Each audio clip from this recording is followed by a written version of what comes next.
There's growing sentiment that the DoD's cost-based approach to pricing is outdated and leads to spending more than necessary on products from which investment in intangibles makes a larger contribution than investment to tangibles.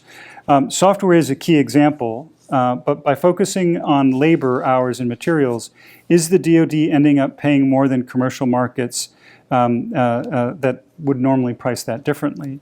And if so, how can DoD price today's goods and services, especially from the innovative companies? That's a tough one. So we've recently stood up an intellectual property cadre of experts. And so we are working with that staff to understand how do you go about really valuing those intangibles like IP.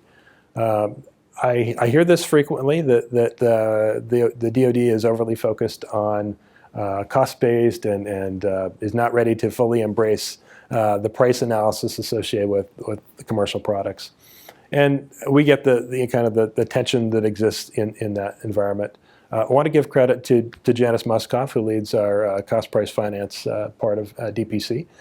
And so she's working with Defense Contract Management Agency, Defense Contract Audit Agency, and the IG, and the oversight community and the GAO, to understand where can we strike the balance, as she puts it. This is the phrase. We have a training series that she and Dr. Renee Butler from DAU are leading about striking the balance. And what that means is, how do you go about getting just the right information for your contracting officials on the government side to satisfy the need for them to conclude that they're paying a fair and reasonable price. This is the age-old question, as applied in the new environment, though, as you mentioned, with intangibles. And historically, we've looked at products that, widgets that have, coming off an assembly line, that were manufactured with hardware.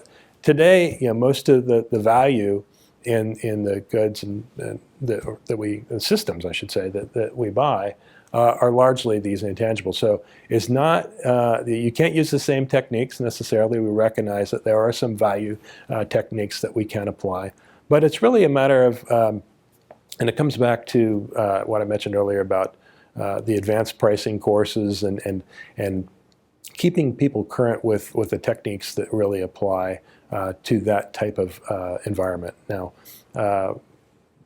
we have experts, and nobody should feel like they're having to figure this out on their own. What we're trying to do is create communities of interest, whether you're trying to award another transaction agreement, and you're doing it for the first time, and maybe nobody else in your organization has. How do that's one of the things I'd really like to be able to continue and maintain, the sense of community that we have in DoD, and recognizing that community is part of a broader community that NCMA leads for all of us.